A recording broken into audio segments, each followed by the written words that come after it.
150 психиатров требуют отставки премьера, поляки готовятся к депортации, а Илон Маск крепко взялся за Шольца. Обо всем этом расскажу подробнее в эфире Нехта. Самые важные и интересные новости.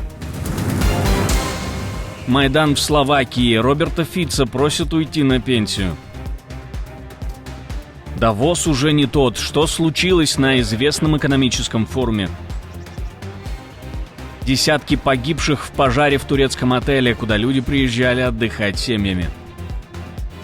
Спасибо, что смотрите, спасибо за доверие. Не забывайте ставить лайки, не забывайте оставлять комментарии и не забывайте подписываться на каналы. Все это очень несложно. Поехали.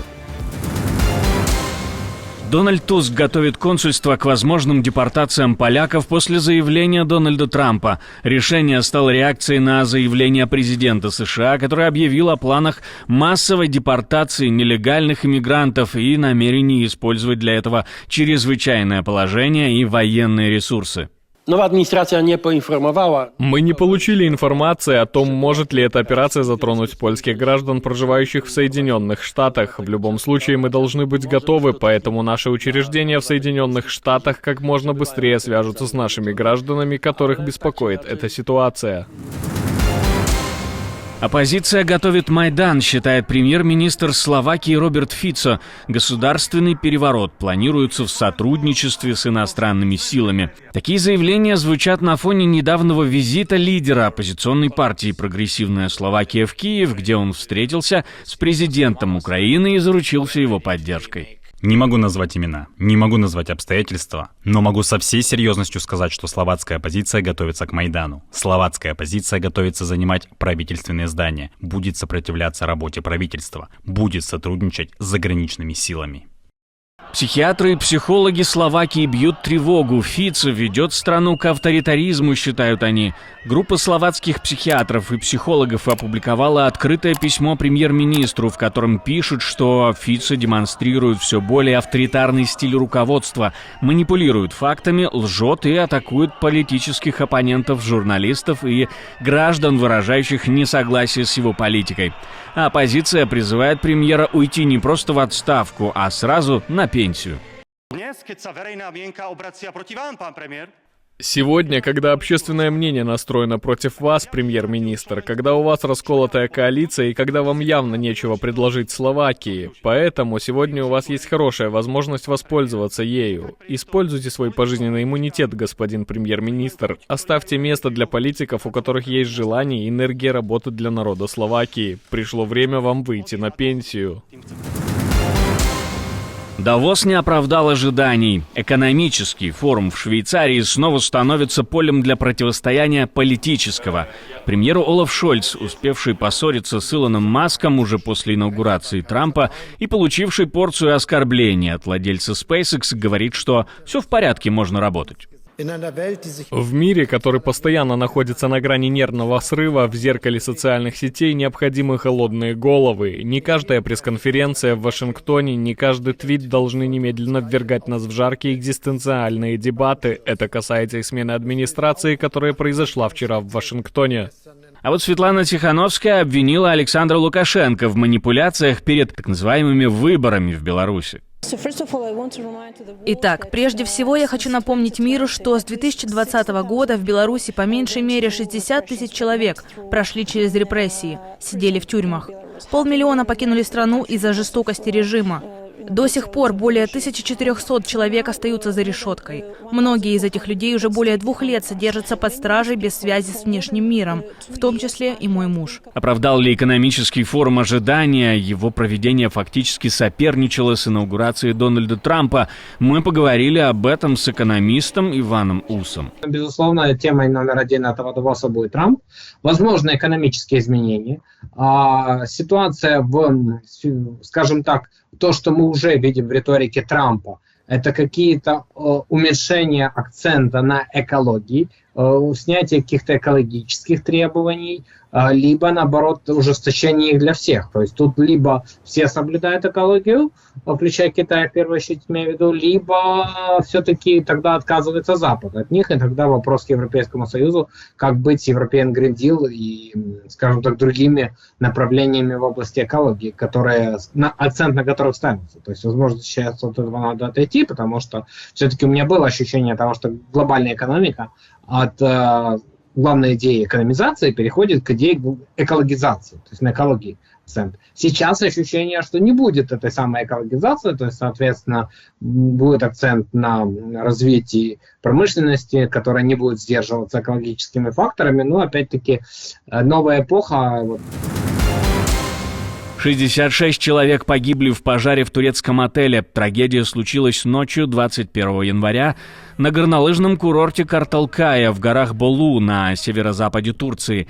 Несмотря на оперативную реакцию, пожарные начали тушение только через 45 минут. На момент трагедии в отеле находилось 238 человек. Многие из них – семьи, приехавшие из Стамбула и Анкары на школьные каникулы. 51 yaralımız var. У нас 51 раненый, один из них находится в критическом состоянии в реанимации. Мы выписали 17 из них, остальные продолжают лечение в наших больницах. Их состояние хорошее, остальных мы выпишем с Божьей помощью. Очевидцы рассказали, что люди пытались спастись, связывая белые простыни и спускаясь с верхних этажей. Здание с деревянными фасадами, несмотря на усилия спасателей, тлело еще несколько часов. Министр внутренних дел Али Ярликая, находящийся на месте трагедии, заявил, что причины пожара устанавливаются. Трагедия вызвала вопросы о пожарной безопасности в отелях Турции, особенно в разгар сезона, когда горнолыжные курорты переполнены туристами. Трамп выходит из ВОЗ. ВОЗ надеется, что он несерьезно. Трамп обвинил агентство в неспособности справиться с пандемией COVID-19 и другими международными кризисами в области здравоохранения, назвав работу Всемирной организации охраны здоровья неудовлетворительной. В ответ представитель ВОЗ выразил сожаление о решении США и говорит, рано еще оценивать последствия. ВОЗ сожалеет о том, что США намерены выйти из состава организации. ВОЗ играет важнейшую роль в защите здоровья и безопасности людей во всем мире, создавая более прочные системы здравоохранения, а также выявляя, предотвращая и реагируя на чрезвычайные ситуации в области здравоохранения, включая вспышки заболеваний и часто в опасных местах, куда не могут попасть другие. Этот шаг Трампа вызвал волну критики со стороны международного сообщества, поскольку США были одним из крупнейших доноров ВОЗ, внося около 15% от ее общего бюджета. Но быстро нашелся Пекин. Там заявили, что вот мы не собираемся оставлять ВОЗ без финансирования. Китай заявлял о том, что будут выстраивать партнерские отношения с США, а вместо того сейчас противопоставляют себя Вашингтону.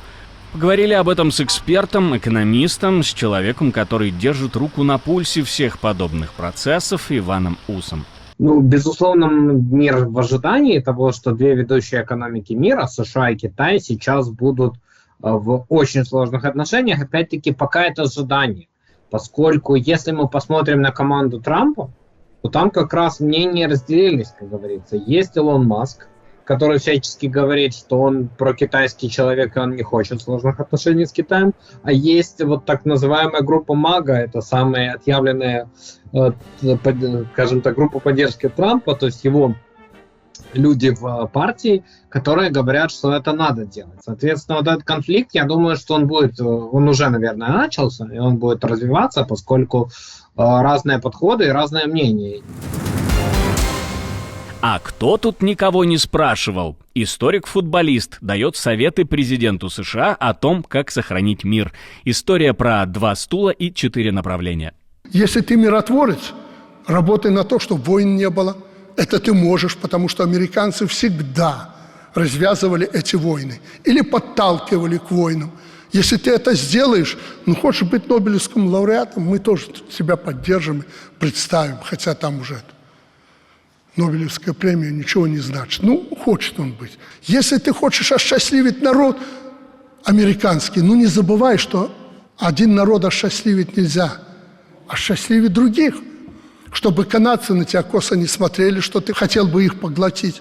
чтобы мексиканцы на тебя косо не смотрели, что там американский залив будет.